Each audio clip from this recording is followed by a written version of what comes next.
Hello and welcome back. This is lecture 3 of Child Development and Psychology for State Exams, TET and CTAT. So आज हम करने वाले हैं Theories of Learning, जिसमें से हम सबसे पहले स्टार्ट करेंगे Social Constructivist Theory से and Thorndike की Theory Trial and Error से. So let us begin. Social Constructivist Theory, सबसे पहले तो आपने ये ध्यान में रखना है कि ये theory कौन से psychologist ने दी थी. This theory was given by Vygotsky. इनका पूरा नाम था लेव वाइगोत्स्की. ये एक रशियन साइकोलॉजिस्ट थे और ये थियोरी इनकी किस चीज पर बेस्ड थी? सोशल कंस्ट्रक्टिविज्म के टॉपिक पर. It is the theory based on observation and scientific study about how people learn. लोग लर्न कैसे करते हैं, ये थियोरी बस उस चीज पर बेस्ड है कि लर्निंग कैसे अफेक्ट होती है, कैसे लोग लर्निंग को इनहांस करते हैं एंड कैसे लर्निंग अक्वायर करते हैं. ठीक है. It says that people construct their own understanding. Construct का मतलब क्या होता है? To create. To create. Construct. Create करना किसी चीज को. Their own understanding and knowledge of the world through experiencing things and reflecting on those experiencing. तो वाइगोत्स्की क्या कहते हैं? वाइगोत्स्की ये कहते हैं कि जो हम लर्निंग करते हैं, how people learn, how we learn is based on our own understanding. हमारी अपनी समझ पर होती है. and कैसे knowledge of the world हमें कैसे मिलती है?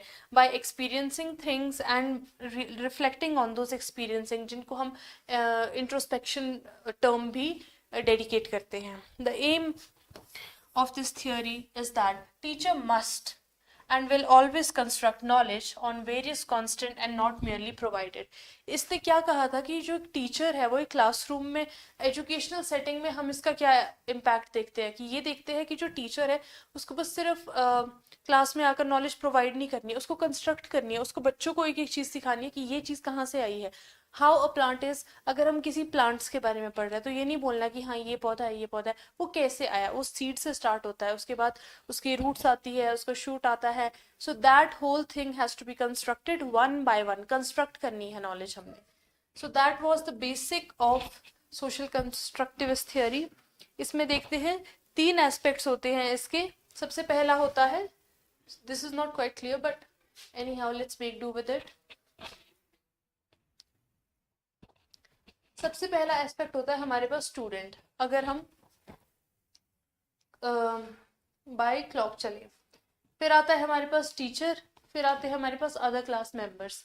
क्या होता है? स्टूडेंट टीचर से क्वेश्चन पूछता है, टीचर खुश होकर बाकी स्टूडेंट्स को बताता है और वो बाकी स्टूडेंट को कन्वे करते हैं. या फिर हम इसको ऐसे भी कर सकते हैं, इसको अगर हम नंबर 1 मान लेते हैं तो क्या होता है हमारे पास अदर क्लास मेंबर स्टूडेंट से क्वेश्चन करते हैं, स्टूडेंट को वो नहीं आता है, वो टीचर से पूछता है, टीचर बाकी स्टूडेंट्स को कन्वे करती है. या फिर अदर क्लास मेंबर टीचर से क्वेश्चन करते हैं, टीचर स्टूडेंट से उसका प्रोवोक आंसर लेते हैं, प्रॉम्प्ट आंसर करके स्टूडेंट से आंसर निकलवाते हैं and then he explains it to the class members. So it is a cycle. जो कंस्ट्रक्टिविस्ट नॉलेज होती है that is a cycle of sharing. देखते हैं इसके बेनिफिट्स क्या थे. बेनिफिट्स देखते हैं. It helps in developing thinking skills. Thinking skills सबसे ज़्यादा इन्हांस होती है इस मेथड से. हाउ? बिकॉज जब आप नॉलेज खुद से कंस्ट्रक्ट कर रहे हैं, आपको हर चीज़ का जीरो खुद से ही देखना पड़ेगा and how that knowledge is constructed from that zero, ये भी आप लोगों को ही देखना पड़ता है. It develops communication and social skills. Social skills कैसे बनेगी इसमें? एक दूसरे से क्वेश्चन करके, आंसर प्रॉम्प्ट करके, ग्रुप डिस्कशंस करके आप कंस्ट्रक्ट कर रहे हो. कंस्ट्रक्ट सिर्फ एक चीज से नहीं होते, you can have multiple aspects of constructing something. Okay. Encourages alternate methods of assessment. How this assesses is that कि हम पहले देखेंगे कि हम फॉर एग्जाम्पल सोलर सिस्टम का टॉपिक मैं बच्चे को करवा रही हूँ. ऑलराइट. असेसमेंट कैसे करूंगी अपने बच्चे की? अब मुझे पता है, उसे पता है कि ये प्लैनेट्स होते हैं. प्लैनेट्स कहाँ से आए, किस चीज के बने हैं, कितने होते हैं, ये सारे सवाल मैं उस बच्चे से करूंगी. फिर वो देखेगा कि अच्छा सोलर सिस्टम में ये सारा सिस्टम है. तो that also helps in assessing कि बच्चा कितने पानी में है. वी कैन असेस कि किस बच्चे पर हमें काम करने की जरूरत है एंड किसको हमें सिर्फ इवेल्युएट करने की जरूरत है. It also helps students transfer skills to the real world. If a student finds something on its own, it becomes very obvious कि उसको वो सारी चीज़ें बतानी होती है अपने वर्ल्ड में, जैसे कि अपने फ्रेंड्स को, अपनी फैमिली को, अपने पेरेंट्स को। तो ये सारी चीज़ें उसकी क्या करती है, रियल वर्ल्ड में भी ये स्किल्स ट्रांसफ़र करती है। Promotes intrinsic motivation to learn, कि अंदर से जो अंदरूनी आपकी मोटिवेशन आती है वो चीज़ भी लर्न करने में ये हेल्प करता है। वाइगोत्स्की ने एक्सपेरिमेंट किया था, ब्लॉक एक्सपेरिमेंट। उसने क्या कहा था, see the Vygotsky block experiment is a concept formation. Concept formation किस चीज का कॉन्सेप्ट फॉर्मेशन था, और ये एक टेस्ट था that involve sorting blocks into categories based on codes written on the bottom of the blocks. Block experiment इन्होंने किया था। आपको सबसे पहले ये ध्यान रखना है कि वाइगोत्स्की ने जो एक्सपेरिमेंट किया था सोशल कंस्ट्रक्टिविस्ट की थियोरी में, वो ब्लॉक एक्सपेरिमेंट किया था। उसमें क्या था, 32 ब्लॉक्स थे जो सबके colour, shape, height and width अलग अलग थी। उनमें कोड्स भी अलग अलग थे। टॉल एंड वाइड का एक कोड था, शॉर्ट एंड वाइड का सेकेंड कोड था, टॉल एंड थिन का थर्ड कोड था, एंड शॉर्ट एंड थिन का फोर्थ कोड था। तो उस बच्चों को ये देखना था कि कलर, शेप, हाइट, विड्थ के अकॉर्डिंग, इन कोड्स के अकॉर्डिंग भी वो 4 हिस्सों में जो चीज डिवाइड की गई थी उसके अकॉर्डिंग ब्लॉक्स को अरेंज करें। इंस्ट्रक्शंस क्या दिए थे, इनको मतलब नहीं बताया गया था कि इन कोड्स या कलर का या शेप का या नंबर्स का कि क्या रेलेवेंस है इन चीजों का। तो बच्चों ने क्या किया था, गोल क्या था, रिस्पोंडेंट जो चाइल्ड होगा sorts the blocks into categories based on theories. उसने खुद टच करके, सेंस करके, परसीव करके उस चीज को कैटेगराइज करा था जहां से उसकी नॉलेज कंस्ट्रक्ट हुई थी। So this was the main theme of Vygotsky's block experiment. इन्होंने उसके बाद स्टेजेस दी थी सोशल कंस्ट्रक्टिविस्ट थ्योरी की, which are also very important. इन्होंने क्या कहा था कि एक डोमेन है, उस डोमेन में क्या है, जो सेंट्रल जोन है वो है ZAD, जो आउटर जोन है वो है ZPD, and the outer most zone is unknown, it is a question mark, it is unknown to everyone. तो इन्होंने क्या कहा था, 3 जोन्स होते हैं किसी भी सोशल कंस्ट्रक्टिविज्म के लर्निंग के। वो 3 जोन्स क्या होते हैं, देखिए सबसे पहले आता है ZAD, जो हमने सेंट्रल वाला पढ़ा था। Why is this not working?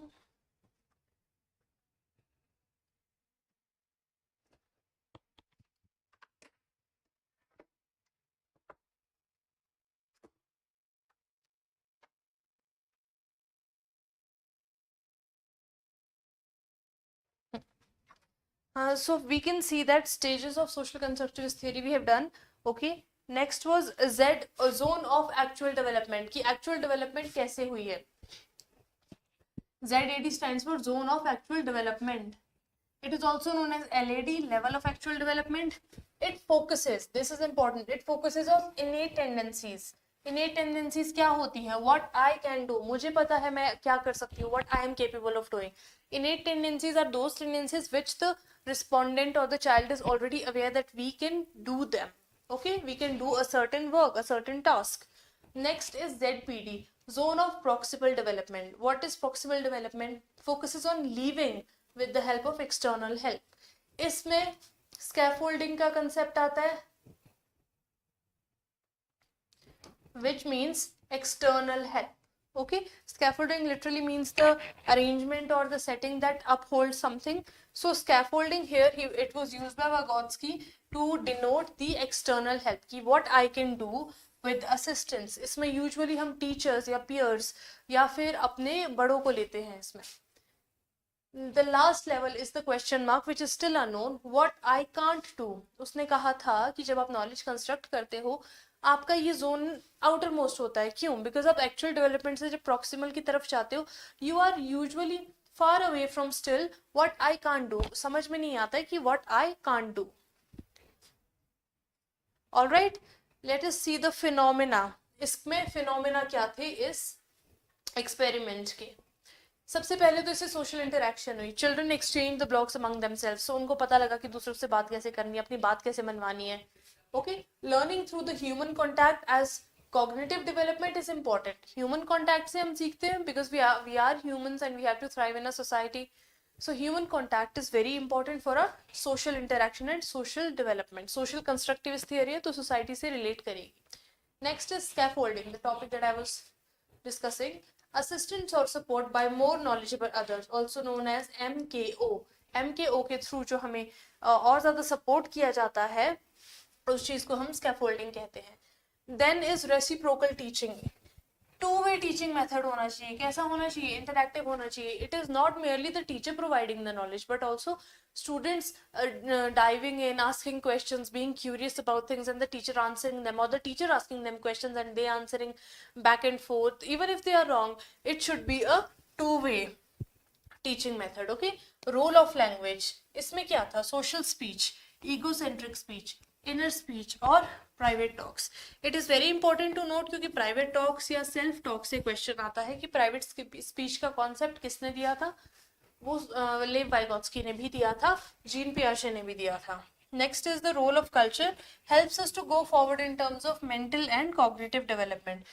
When we are in a cultural society, we see things that the culture affects the education system or the children or their mindset or their perception.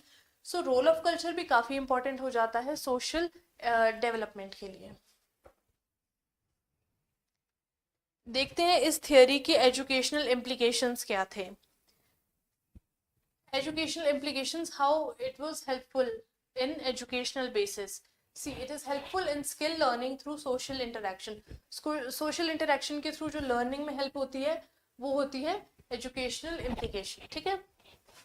Active role of the student in solving problems. Why? Because the teacher is not providing knowledge, he or she is constructing the knowledge, and it is a two-way teaching method, so the student is also involved and hence he is able to solve problems as well after analyzing them. Role of social institution in cognitive development. Social institutions are schools, colleges, society, parks, anywhere where you can socialize. Social institutions भी बहुत जरूरी होते हैं cognitive development में Vygotsky की theory के according. Emphasis on cultural education. Cultural education क्यों? Because it varies from area to area. हर एक एरिया में डिफरेंट कल्चर प्रिवेल करता है और उस चीज का कल्चरल एजुकेशन का इफेक्ट हमारे डोमेन पर भी पड़ता है, माइंड पे भी पड़ता है. Okay. Support of parents and teachers which is also called scaffolding. तो ये थी हमारी लेव वाइगोत्स्की की social constructivist theory. Moving on to trial and error theory by E Thorndike. Okay. Trial and error theory of learning. Let us see what was this theory. It was developed by E.L. Thorndike in 1938. ये तो factual चीजें आपको खुद ही याद रखनी पड़ेगी. It is also termed as animal intelligence and it focuses on the SR connection. SR connection का question काफी बार टैट में और पीछे TGT आर्ट्स के पेपर में भी आया था. तो SR इज स्टिमुलस रिस्पॉन्स. की स्टिमुलस के अकॉर्डिंग हमारा रिस्पॉन्स होता है, चेंज भी होता है, कांस्टेंट भी रहता है, just according to the stimulus. It is also called bond psychology और connectivism. Commencing of this bond formation, connectivism इस साइकोलॉजी को बोलते हैं. नाउ सी, सबसे पहले क्या होता है? This is important. हाउ? सबसे पहले हम चीजों को सेंस करते हैं, फिर उनका एक्सप्रेशन बनता है, इंप्रेशन बनता है हमारे ऊपर कि हाँ, जैसे फर्स्ट इंप्रेशंस होते हैं किसी चीज के. Then we have impulses. For example, I sense a chair. An impression is form कि चेयर ऐसी होती है जिसके 4 legs होते हैं and people can sit on it. Okay, people can sit on it. Then impulse, मुझे क्या इम्पल्स आएगा कि that I have to sit on the chair. Impulse आएगा, I am still thinking about that and then I will finally act and sit on that chair. तो Thorndike की theory इस चीज को ज्यादा सपोर्ट करती थी. The conclusion derived from this theory is that when brain connects with a suitable stimuli, perfection will be achieved. इसने क्या कहा था कि जब ब्रेन एक किसी suitable stimuli को कनेक्ट करता है तो perfection क्या हो जाती है? अचीव हो जाती है. Okay, now let us see उसका एक्सपेरिमेंट क्या था. This is also known as Thorndike box. Okay, important thing to note is that Thorndike ने जो एक्सपेरिमेंट किया था उसमें जो एनिमल यूज हुआ था वो कैट था. Throughout the sessions, we will see that various psychologists perform various experiments on different animals, and you have to remember which animals were used during that experiment. ठीक है, इसमें क्या था? You can see a cat, there is a box, there is a pull string that opens the trap door, ये वाली और ये वाली जो है, and there is a trap door and here is the cat food. अब इसमें क्या था, थॉर्नडाइक ने कैट को एक बॉक्स में लॉक कर दिया था, एंड व्हाट ही डिड, उसके बाद उसके अंदर एक बॉल था, बाहर वो क्या करता था, कैट फूड रख लेता था। The cat used to get aggressive कि मुझे खाने तक जाना है। सो कैट ने फर्स्ट टाइम पे क्या किया, इधर उधर she jumped around and looked around and suddenly it touched the ball. Upon touching the ball on the first time, the trap door opened and the cat was able to consume food. Next time what he did was he put the cat in a same setting box. Okay, उसके उसमें क्या किया, cat knew कि the door opens but how, cat ने दोबारा try किया and दोबारा उसने उसको टच करा, उसको दोबारा टच करके वो बाहर गई and consumed the food.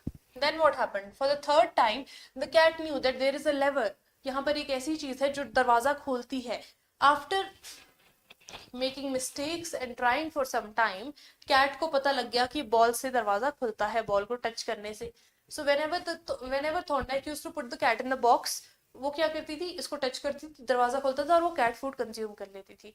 So this is the theory of trial and error. क्यों, क्योंकि हमेशा हम अपनी गलतियों से सीखते हैं। That was the main purpose of Thorndike's trial and error theory. इसका एम्फेसिस क्या था, इसका एम्फेसिस किस चीज पर था, इसका एम्फेसिस था प्रैक्टिस पे, कि practice makes the man perfect. Exercise पे आप उस चीज को जितनी बारी दोहराओगे उतनी बार आप उसमें परफेक्ट होते जाओगे। रेपिटेशन, दोहराना उस चीज को। It develops skills like virtues like patience and hard work. The cat has to be very patient at first because it was not able to figure out, and hard work is the key to success. तो ये चीजें इसने कही थी इस theory में। emphasizes on importance for mentally weak or slow learners. Slow learners के लिए ये theory ज़्यादा apt है because the average or the intelligent mind grasp the concept in a second. लेकिन slow learners क्या करते हैं, ट्राई करेंगे, गलती करेंगे, ट्राई करेंगे, एरर करेंगे, ट्राई करेंगे, एरर करेंगे, and ultimately they will succeed after a lot of trial and errors. Alright, importance laid on problem solving attitude. Problem solving attitude क्या चीज है, वो कैसे सॉल्व होगा, तो वो सब इसने इसमें कहा था। थॉर्नडाइक ने कुछ लॉज दिए थे लर्निंग के।